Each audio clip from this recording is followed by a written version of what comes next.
morning, it's 9 o'clock. Welcome to our programme. This morning, the state of the NHS in England is being described as a humanitarian crisis. This winter has seen a huge strain on hospitals. In 1 week last month, 4 out of 10 hospitals were on major alert status. And there are constant calls, as you know, for more funding.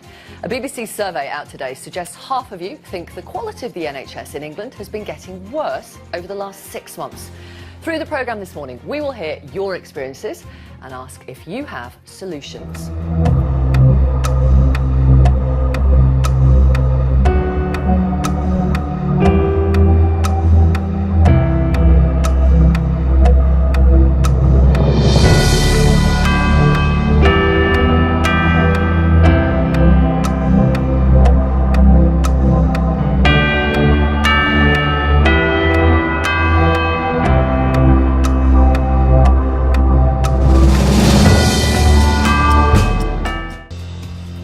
Hello, good morning. Welcome to our programme. We are live until 11. A little later in our second hour, we're going to talk about some of the really difficult decisions the NHS may need to make in the future. Should it begin to charge for more services?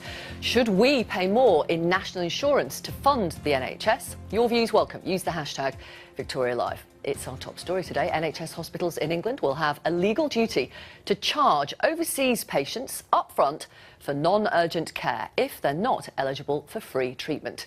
From April this year, so-called health tourists could be refused operations unless they cover their costs in advance. Emergency care would still be provided immediately and billed later. Here's our health editor, Hugh Pym. Hospitals are already supposed to charge those foreign patients who don't qualify for free non-urgent care. But a report by the National Audit Office found that money raised next year would fall far short of a £500 million target set by the government. Ministers have announced that from April, NHS trusts in England will have a legal duty to charge up front for non-emergency care rather than send invoices after the event. It's not clear how this would be enforced. A UK-wide poll of just over 1,000 adults by Ipsos Mori for the BBC shows that 74% of respondents support increasing charges for visitors from outside the UK to help fund the NHS. 40% said raising income tax to finance the NHS would be acceptable. 37% said it would be acceptable for UK citizens to pay for some health services which are currently free. Hugh Pym, BBC News.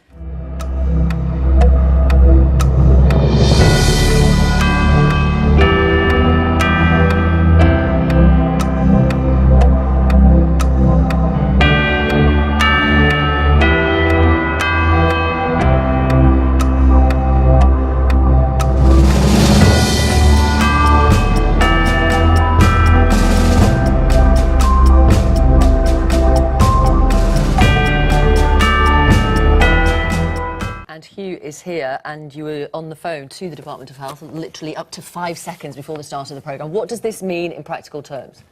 Well, Victoria, I asked the question, does it mean new legislation? And the answer is no. What we're told is that it will involve so-called secondary regulation. In other words, things that are already there, trying to make hospitals do more to charge people up front who come from outside the UK who don't qualify for free NHS care. But no detail on how this will actually work.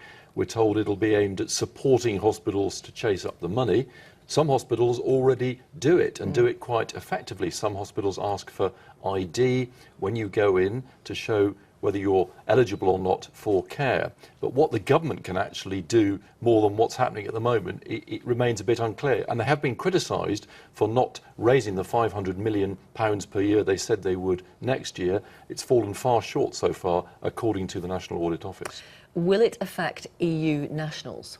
Well, there's another strand to this, which is that if you come from another EU country to the UK and you need healthcare, you've got your EHIC card that everyone is familiar with. Then hospitals should take the details, send them to the Department of Health, who then chase up the government that the visitor has come from, the nation that the visitor has come from, to get the money back. But hospitals and the Department of Health have not been very good at pursuing that, so there's an inefficiency there. Some will say, actually, this is just a couple of £100 million a year we're talking about. The NHS in England spends more than £100 billion a year, and it's really a bigger question about more funding being required. John Boy in Croydon says, should our NHS be the hospital of the world? Should the UK taxpayer pay for the incompetencies of other nations, often because of corruption? I agree that overseas users should pay, but how is the challenge? And Laird says on Twitter, the UK is a soft touch. We need compulsory health insurance for UK visitors. Obviously, we're going to talk about this issue during the programme this morning. Your views welcome. Do get in touch. Use the hashtag Victoria Live if you're using Twitter. Let's bring you the rest of the morning's news now. Here's Joanna.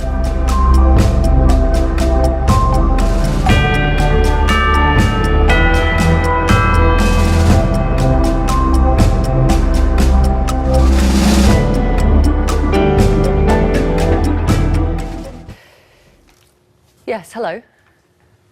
Oh, I'll tell you what, we're going to pause for just a moment to look at the overall NHS budget and the pressures on it. Have a look at this. The NHS is the second biggest area of public spending in the UK, behind welfare. But exactly how big is it? Well, here's how health expenditure in England has changed over the years. In 2015-16, it stood at around £117 billion. It's set to rise in the coming years, but taking account of inflation, at a less impressive rate. It's also worth noting that the UK population has increased by 5 million in 10 years. And it's an ageing population too, putting extra stress on the system. If we take the health budget in England in 2015-16, we can see how it breaks down. The biggest expenditure was on hospitals and ambulances. Many experts say the budgets for mental health services and care in the community are not great enough. In 2010-11, NHS trusts in England overall had £458 million left over from their budget. That figure rose in successive years. But since then, trusts have rapidly fallen into deficit, which means they spend more than their budget. And in 2015-16, the deficit stood at just under £2.5 billion. With us this morning as well, you've already met him, our health editor Hugh Pym. Also, Jeremy Lefroy, the Conservative MP for Stafford. John Ashworth, a Labour MP who is their spokesperson on health. We have the President of the Royal College of Paediatrics and Child Health, Professor Nina Modi. The Chair of the Royal College of GPs, Helen Stokes-Lampard, and Dr Chand Nagpal from the British Medical Association.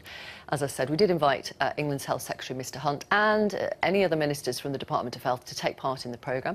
They said no, but they did tell us across the country, we know the NHS is very busy, but hospitals... Why the laughter? No, seriously, why the laughter? Who's got a microphone? Why the laughter? It's just blindingly obvious that the NHS is so busy. It seems like a ridiculous statement from the Ministry of Health to have to tell us that. It goes on. The statement goes on, but hospitals are performing well with steps in place to cope with the extra demands winter brings, supported by an extra £400 million worth of funding. Sounds like a lot of money, Hugh, £400 million. Well, if you think, Victoria, the overall budget for the NHS is more than 100 billion a year in England, it puts it into perspective. I'm not totally clear about that 400 million. I think it's recurring money that's spent every year for winter rather than being something extra this year. And what we've basically been told is the NHS was allocated extra money in successive years by this government, and it basically needs to get on with what it's got. Even though it's had to cope with extremely high patient demand, as we've heard.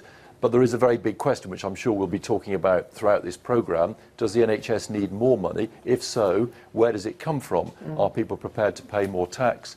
There needs to be a debate about health and social care and whether they should be more integrated in England. That social care, of course, paid for by local authorities. How do you deal with that? There are some very, very big questions about the future here. Hello, sir.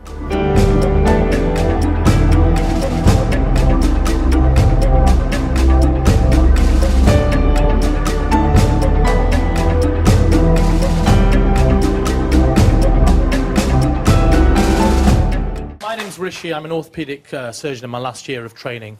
So I've sort of been privy to budgets and cuts over the last a few years, from a frontline point of view. Just the gentleman from the Conservative think tank, bravo, you argued your alternative facts, very vehemently, and, presented a very convincing case. But the fact of the matter is, you're talking about not putting in extra funding. This is a very political decision. It's not about not putting in extra funding, it's the cuts that you are making on a very real case every single day. This is like a bucket, the purse of the NHS, where there's holes in it, and these holes are only increasing on a daily basis.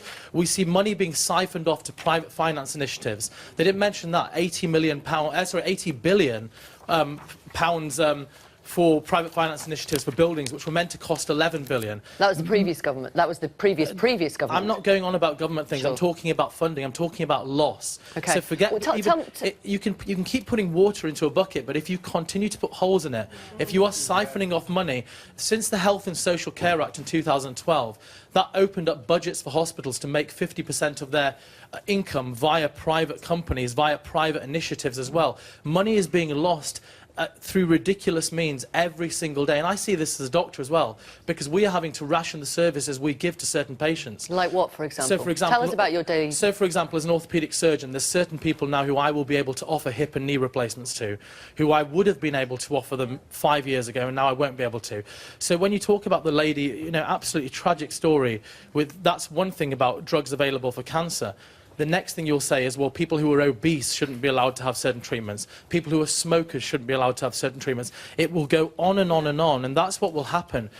Private companies are looking at profits, and they are beholden to their shareholders before they are beholden to the public. Something like 7% of the NHS budget goes on independent/private providers. Compared to the whole, it's not that very. What I'm talking to you, though, is I'm saying to you that I don't think slapping up taxes and bumping in loads and loads of money is the way, necessarily just the way forward. Okay. We spend 0.9% of our GDP at the moment, 0.9% increase per year, as opposed to a 4% increase before 2010. In line with an inflation, that is a very real cut that we are seeing every single year. Okay.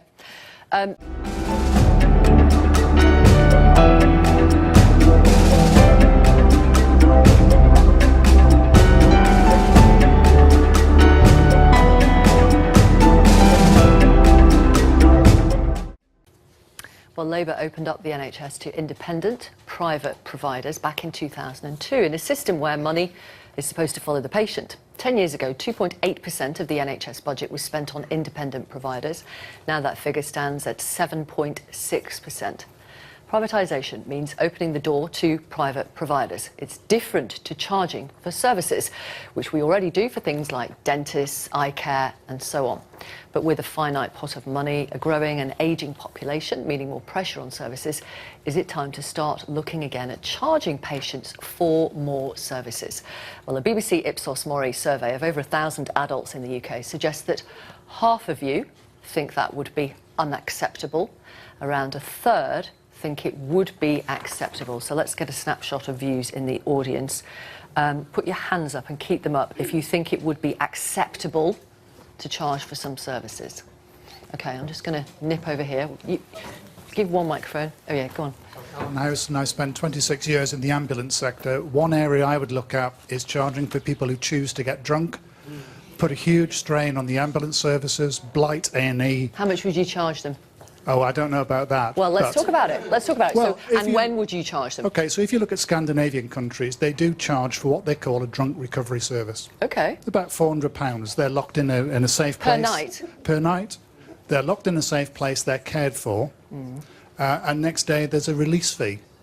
Now, who disagrees? Who agrees? I agree. Absolutely. You agree with the drunk bit? The drunk. What's it called in Scandinavia? The drunk recovery service. OK, Yeah. 400 quid. Do you agree or disagree, sir? I completely disagree. This is a Trojan horse argument. The NHS has been set up... Tell the gentleman here who works for Well, the I'll explain it to him. So they might seem like an easy target, but once you introduce the infrastructure for charging, this will gradually be extended to other groups, like overweight people, people who smoke, people who injure themselves through skiing. But at the moment, the immigrants are being used to introduce charging. The cheapest way to raise money to fund a health service is through general taxation. Okay. Charging patients is classified as a zombie policy. It refuses to die. And what our Tory MP should be telling us is they're setting us up for an American-style insurance system. Either you can, there's two ways to pay charges. You pay out of pocket or you take out top-up insurance, and our politicians are afraid to tell us where they're taking us. Well, I'm going to ask our Conservative MP in a second, but I want you to argue the case for what you've just talked about with the gentleman here who disagrees. Sorry, what's your name? What do you do? Sorry, I'm Dr. Bob Gill. I'm a GP, and I'm producing a documentary to explain this scam that is taking place. I just think it's demoralising for ambulance staff having to deal with drunk people Friday, Saturday night. You ask about the morale of the NHS. They're having to deal with people because there's no disincentive for them to go out and get drunk. As a society, is that something we want to put up with?